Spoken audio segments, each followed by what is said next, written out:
साथियों नमस्कार, कैसे हैं आप सब लोग? मजामा केम छो कसा आहेस आप सबको। जय श्री राम, जय बालाजी की, जय खाटू श्याम जी की। आज एक महत्वपूर्ण टॉपिक पर मैं चर्चा करूंगा। टॉपिक जो है वो जुड़ा हुआ है 498 ए आईपीसी से, जो कि वर्तमान में हो गया है 85 बीएनएस। ये जो कानून है ये डील करते हैं विद डाउरी हेरेसमेंट ऑफेंसेस से।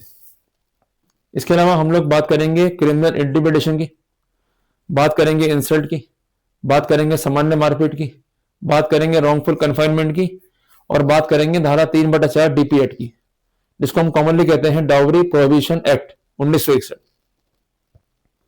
जब भी इन मामलों में एफआईआर जो है दर्ज होती है तो यू गॉट पैनिक, क्योंकि आपके साथ साथ नाम होता है आपके पेरेंट्स का, आपके भाई बहन का। अल्टीमेटली एक ही प्रेशर आपके माइंड में होता है कि ये लोग अरेस्ट ना हो जाए, मैं अरेस्ट ना हो जाऊं। तो 50% मामलों में देखा गया है कि आप जो है विक्टिम बन जाते हैं एक्सप्लॉयटेशन का। अल्टीमेटली लड़की वाले गलत हैं, इसके बावजूद भी आप राजीनामा कर लेते हैं, जिसका नजर करने मिलता है कल्प्रिट ऑफिशियल्स को, लड़की वालों को, और जो दलाल हैं, जो टाउट्स बीच में हैं, उनको। इसलिए जब भी इस तरह की एफआईआर है, हमें काम नहीं करना है जल्दबाजी में। हमें डिसीजन तो प्रॉम्प्ट लेने होंगे, पर डिसीजन हमारे होने चाहिए up to the mark, it must be logical and without any pressure और फियर। साथियों, इस कॉन्टेक्स्ट में एक महत्वपूर्ण जजमेंट है, उसको हम नोट डाउन करते हैं। जजमेंट है राहुल कुमार बनाम स्टेट ऑफ बिहार का। जजमेंट जो है प्रोनाउंस किया है ऑनरेबल पटना हाई कोर्ट ने। जजमेंट का डेट है दिनांक 2/12/2025। इसको जो है आप नोट डाउन कर लीजिए। साथियों, जब इस फैसले को मैंने पूरा पढ़ा तो ऐसा लगा कि कुछ ऐसी गलतियां हम करते हैं जो बहुत कॉमन है, नुकसान जो है फिर हमें ही खाना पड़ता है। तो जब भी एफआईआर है, सबसे पहले आपको एफआईआर को पढ़ना है। इसमें स्टोरी होती है, इसको हम कहते हैं स्टोरी ऑफ प्रोसिक्यूशन। स्टोरी में क्या होगा कि शादी हुई, शादी के समय पेरेंट्स ने बढ़ चढ़ के दान दे दिया। देखिए, अगर जो भी दान दे दिया जा रहा है बाय द पेरेंट्स, तो उसके लिए वो रुपया लाए कहां से? ये बहुत प्राइमरी सिनेरियो है। मैं आपसे दरख्वास्त करता हूं कि इस कॉन्टेक्स्ट में आपको 94 BNSS का आवेदन करना चाहिए पेश before IO with a request to call for the record of the account, कि ये पैसा आया कहां से, कि जो लोग गरीब हैं, जिनके पास आर्थिक रूप से कोई सक्षमता नहीं है, वो लाखों रुपए या करोड़ों रुपए लाए कहां से, just to give in the marriage in the form of jewellery और कैश। और यकीन मानिएगा, जब आप अर्जी पेश करेंगे तो आईओ जो है मना करेगा आपको कि जो भी अर्जी है वो बिफोर कोर्ट पेश कीजिएगा, यहां पर ये अर्जी की सुनवाई नहीं हो सकती है। जबकि आप एक बात नोट कर लीजिए, 94 BNSS में पावर है आईओ को भी to call the relevant document. अगर आईओ की बात नहीं सुन रहा है, आपको डांट रहा है, तो ये एप्लीकेशन जो है आप फॉरवर्ड कीजिए बाय पोस्ट। और इसके अलावा सबमिशंस देने होंगे हमें हायर अथॉरिटीज को भी। इसके अलावा ये बात कोर्ट को भी इन्फॉर्म करनी होगी, जिसके लिए एक महत्वपूर्ण जजमेंट है ऑनरेबल सुप्रीम कोर्ट का, जिसका साइटेशन है 2016 SCC पेज नंबर 277, जिसकी लाइट में हमें हमारा सबमिशंस देना है। अब आपके माइंड में जो है डर होगा कि पुलिस वाले मेरा केस खराब कर देंगे अगर मैं शिकायत करूंगा या अग्रिम जो है कार्रवाई करूंगा। केस खराब नहीं होगा, बल्कि केस खराब होने से बच जाएगा। आप डरेंगे उतना ही डरेंगे, जितना आप डरेंगे उतना ही डरेंगे। ये बेसिक फॉर्मूला है, इसको दिमाग में आप सेट कर लो।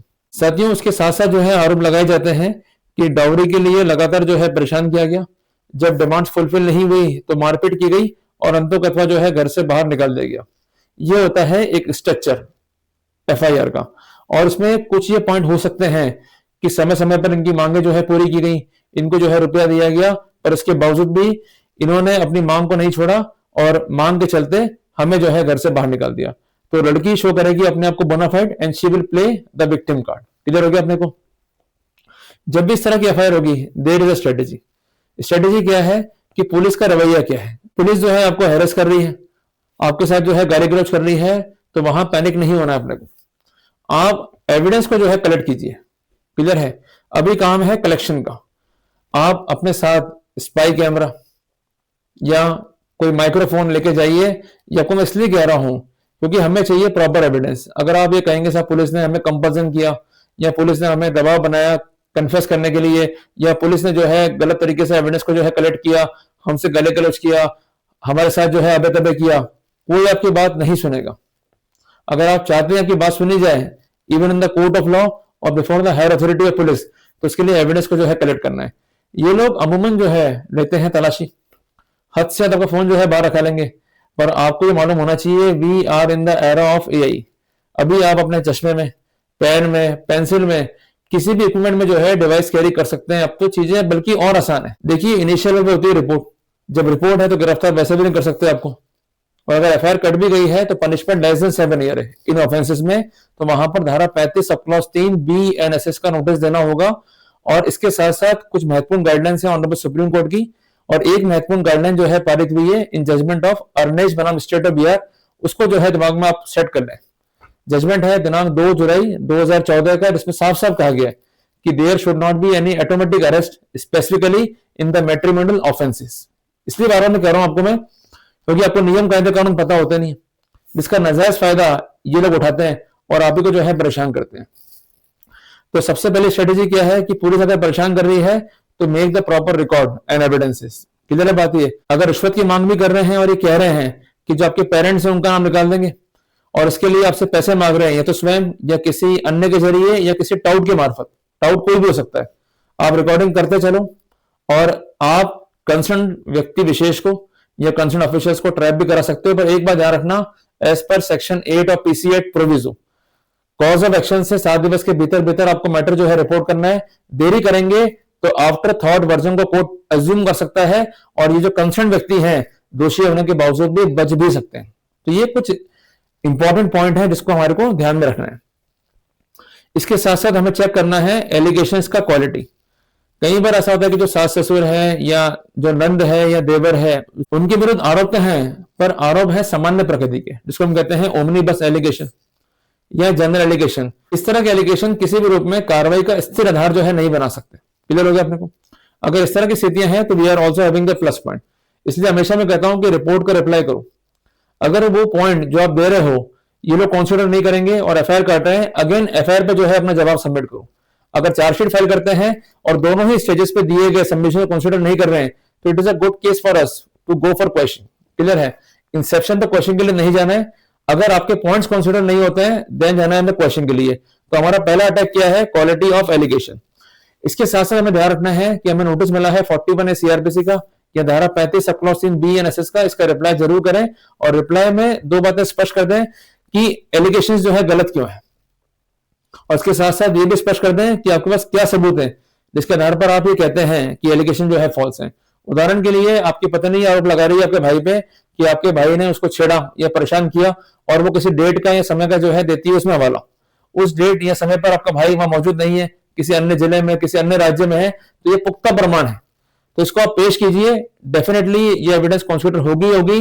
जिस कॉन्टेक्स्ट में इंपॉर्टेंट जजमेंट है ऑनरेबल सुप्रीम कोर्ट का जिसका नाम है हर्षिंदर बनाम रहबतुल्ला, और ये जजमेंट है दिनांक 8 फरवरी 2011 का। ये आप जो है नोट डाउन कर लीजिए। एक बात ध्यान रखिएगा कि कोई लीगल रेमेडी आपने सिक्योर करी है पहले, उदाहरण के लिए आपने केस फाइल कर रखा है सेक्शन 9 हिंदू मैरिज एक्ट का, या केस आपका पेंडिंग है डिवोर्स का, तो कहीं ये तो नहीं कि उसके नोटिस मिले उसके काउंटर ब्लास्ट में ये कार्रवाई की हो। अगर ऐसा भी है तो we will take the advantage and benefit. जो फैसला मैंने आपको नोट डाउन कराया है मैं आपको पुनः जो है लिखवा देता हूं। राहुल कुमार बनाम state of Bihar, Patna high court, दिनांक है 2/12/2025। उसमें ये बात जो है कंसीडर हुई है। और एक बात ध्यान रखिएगा कि जो मामले हैं खासकर डाउरी हैरेसमेंट के या डाउरी प्रोहिबिशन के, उस कॉन्टेक्स्ट में एक महत्वपूर्ण जजमेंट है ऑनरेबल एपेक्स कोर्ट का जिसका नाम है BS जोशी बनाम स्टेट ऑफ हरियाणा। साइटेशन है 2003 वॉल्यूम 4 SCC पेज नंबर 675। इसमें साफ साफ कहा गया है कि in the matrimonial dispute it is the duty of the court to encourage the genuine settlement of the dispute. तो अगर डिस्प्यूट है पक्षकारों के बीच में और पक्षकार उसे सॉल्व कर सकते हैं तो पक्षकारों को सॉल्व करना चाहिए। अगर वो सॉल्व नहीं कर पा रहे तो ड्यूटी कोर्ट की है कि उसे जो है सॉल्व किया जाए और जेन्युइन तरीके से सेटलमेंट जो है अराइव किया जाए। तो आप ये वाला कार्ड भी जो है प्ले कर सकते हैं कि हमारे बीच बातचीत चल रही थी समझौते की और लड़की पक्ष भी राजी हो चुके थे, पर बाद में इनकी नीयत खराब हो गई। इसलिए मैं आपको निवेदन कर रहा हूं कि आप कोई बात कोर्ट से कहोगे तो कोर्ट उस पर आसानी से यकीन नहीं करता है जब तक कि एविडेंसेस ना हो। क्योंकि जब भी राजीनामा होगा आपका और आपकी वाइफ का, इस समय में जब बातचीतें होंगी तो इंसेप्शन में बातचीत बैठ भी सकती है, पर इस बात की संभावना भी है कि किसी ने भड़का दिया और वाइफ जो है वो हट गई पीछे, अपने राजीनामे से, तो वहां पर आप रिकॉर्डिंग को स्टैंड भी कर सकते हैं और धारा 15, धारा 63, धारा 121 बी ऐसे के लाइट में अपना स्टैंड जो है पुख्ता रूप से आप रख भी सकते हैं। क्लियर हो गया अपने को? तो मेरा आग्रह यह है कि जब भी आपके जो कंसर्न पेरेंट्स हैं या भाई बहन है उनको पक्षकार बनाया गया है, there is no need to worry. अगर उनके अगेंस्ट एलिगेशन स्पेसिफिक नहीं है, एलिगेशन जो है फॉल्स है, कोई कोरोबोरेशन नहीं है, और जो स्टेटमेंट है लड़की के वो है self inconsistent, we will take the benefit. पर जल्दबाजी में कोई निर्णय ना लें, सोच समझ करके प्रोसीड करें, डेफिनेटली आपको राहत मिल जाएगी। और जब कभी भी आपके पेरेंट्स का नाम इन्वॉल्व है और उनके लिए क्वेश्चन मूव कर रहे हैं, तो जजमेंट जो मैंने आपको लिखा है अभी उस पर आप जो है रिलाई कर सकते हैं। जल्दी मिलेंगे अपन एक नए टॉपिक के साथ। टिल देन, जय हिंद, जय भारत।